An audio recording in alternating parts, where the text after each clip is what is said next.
Alright, man, I'm here to do my review for SpongeBob, the new SpongeBob movie, Search for SquarePants, and I'm going to give my reasonings as to why I gave it a 6.5 out of 10. So first I'm going to go over a quick summary of the movie. So the movie starts off with SpongeBob getting slightly taller, so now he considers himself a big man. He's happy about this because now he gets to go to this park with these cool rides with Patrick. Little side note, Ice Spice is in the movie. She voice acts one of the fishes that allow people into the park. And that's also why her song for the movie is called Big Guy, I'm assuming.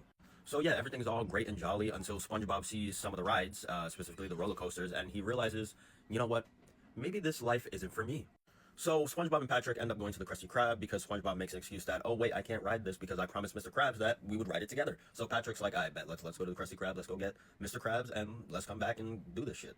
So they get there. SpongeBob does his little, and Mr. Krabs clocks onto it pretty fast, and he helps SpongeBob get out of that situation because he also realizes that maybe SpongeBob isn't built for that life.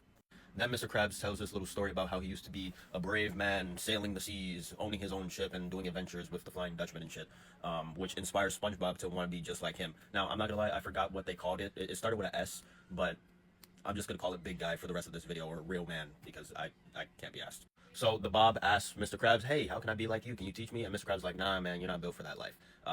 And then SpongeBob and Patrick find this little room, which holds this, like, fucking object, I don't know.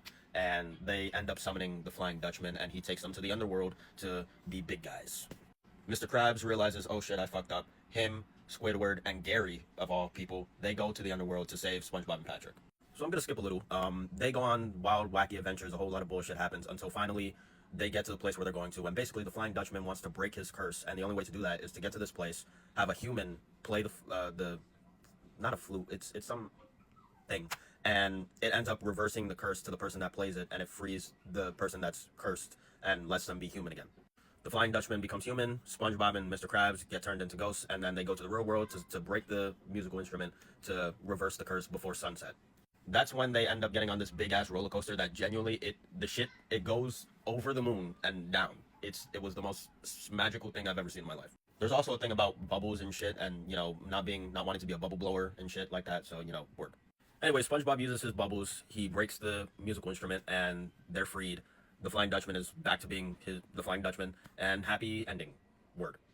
Now let's get into the reasoning as to why I gave this a 6.5 out of 10.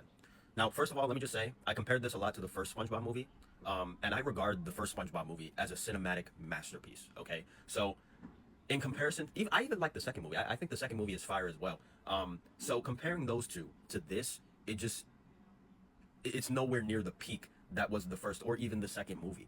And at times it felt like they were even copying the first movie, because in that movie it was about SpongeBob being like a real man and not being like a kid. And in this one it's like being a big guy. Like, come on now, nah.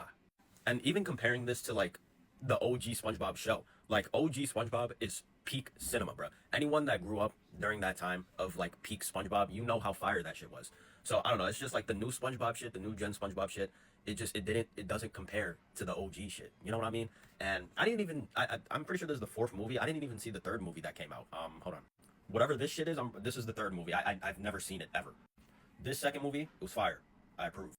And this shit, it's truly, it's a masterpiece. Like, this movie is a genuine masterpiece. This shit is cinema. And I'm sorry, man, this movie it doesn't compare. It doesn't compare. Like, it wasn't bad, it wasn't terrible. My mom actually really liked it. It doesn't compare to the OG, man. I'm sorry, it doesn't compare. But yeah, that's it, man. That's why I gave it a 6.5 out of 10. It's just, the new gen SpongeBob shit just doesn't really hit like the OG shit does. Basically, that's moral of the story. Word.